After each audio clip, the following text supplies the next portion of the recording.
नमस्कार, माझ्या आजच्या व्हिडिओमध्ये मी सगळ्यांचं स्वागत करते आहे। आज आपण बनवणार आहोत शेवग्याच्या शेंगाची रस्सा भाजी।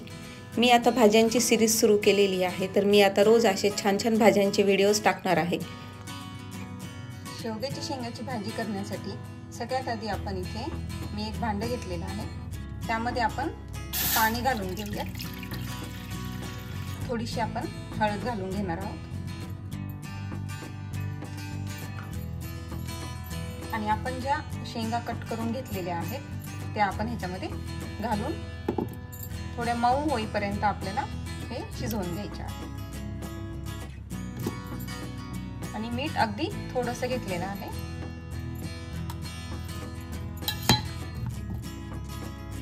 ह्याला आपण झाकून शेंगा मऊ होईपर्यंत शिजवून घ्यायचे।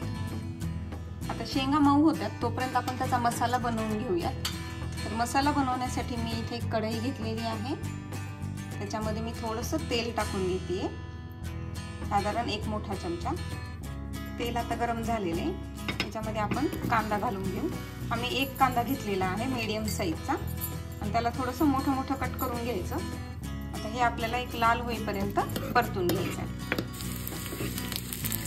ना कांदा आता छान परतून झालेला आहे, आपण याला एका प्लेटमध्ये काढून घेऊया।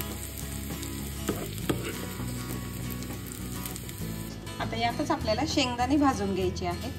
तर हे मी इथे साधारण अर्धी वाटीपेक्षाही थोडेसे कमी शेंगदाणे घेतलेले आहेत, हे आपण ह्याच्यामध्ये छान भाजून घेऊया। आता हे शेंगदाणे पण छान भाजून झालेले आहेत, याला आपण काढून घेऊ। आता याच्यातच आपल्याला खोबरं भाजून घ्यायचं आहे। तर हे इथे मी डेसिकेटेड कोकोनट घेतलेलं आहे, साधारण 2 चमचे घेतलेले। याला सुद्धा आपल्याला छान गोल्डन रंगावर परतून घ्यायचे।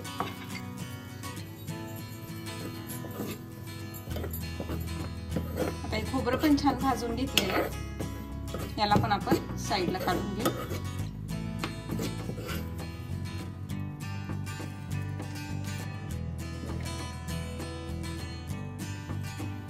आता हे शेंगा छान शिजलेले आहेत, याला आपण बंद करून घेऊ आणि साईडला ठेवू।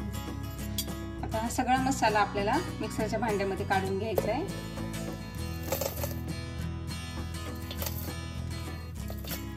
इथे मी 3 पाकळ्या लसूण घेतलेला आहे, थोडासा अद्रक घेतलेला आहे, ते पण आपण ह्याच्यामध्ये घालून घेऊयात।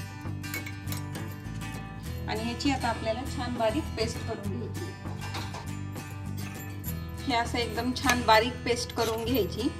सुरुवातीला ते कोरडच फिरवायचं आणि मग त्याच्यानंतर थोडंसं हळूहळू पाणी घालून त्याला हे असं या कन्सिस्टन्सीमध्ये असं घट्टसर छान वाटून घ्यायचं।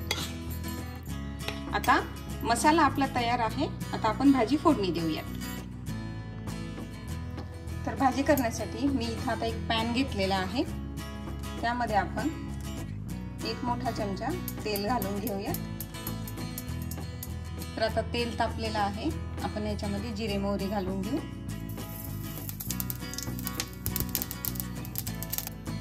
आता यामध्ये आपण कढीपत्ता घालून घेणार आहे। आता आपण जी मसाला करून घेतला होता ते मसाला आपण ह्याच्यामध्ये घालून घेऊ।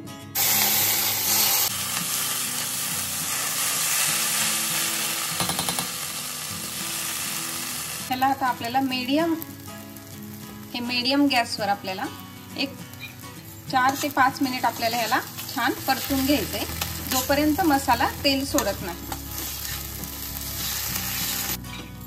बघा हे असं छान थोडं थोडं साईडने तेल सुटलेलं आहे। आपण आता ह्याच्यामध्ये सगळे मसाले घालून घेणार आहोत। हळद, अर्धा चमचा हळद घेतलेली आहे, 1 चमचा तिखट, 1 चमचा घरी बनवलेला काळा मसाला, 1 चमचा कांदा लसूण मसाला। आता ह्याला आपल्याला छान हलवून घ्यायचं।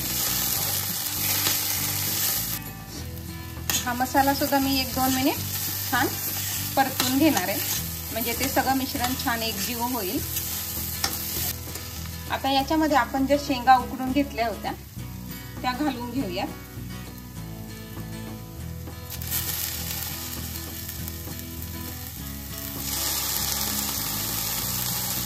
आपण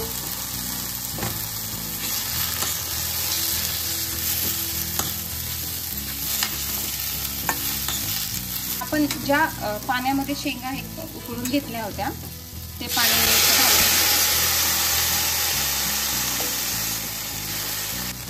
आणि त्यासोबतच मी आता याच्यामध्ये पाणी घालून घेते. आपल्याला किती पातळ हवी आहे त्याप्रमाणे पाणी घालून घ्यायचं.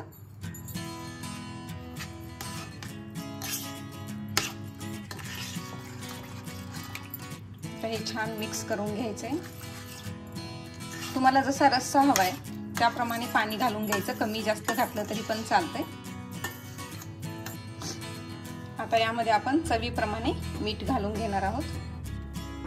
आता शेंगा आपण आधीच छान मऊ करून घेतलेल्या आहेत, तर आता भाजी व्हायला जास्त वेळ नाही लागणार.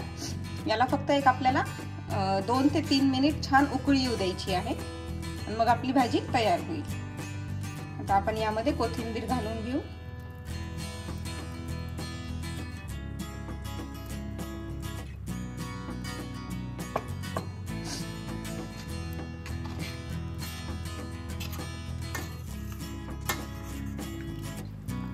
जर माझ्या चॅनलला सबस्क्राईब केलं नसेल तर पहिले सबस्क्राईब करून घ्या. मी आता भाज्यांची सिरीज सुरू केलेली आहे, तर मी रोज आता असे वेगवेगळ्या भाज्यांचे व्हिडिओ पोस्ट करणार आहे.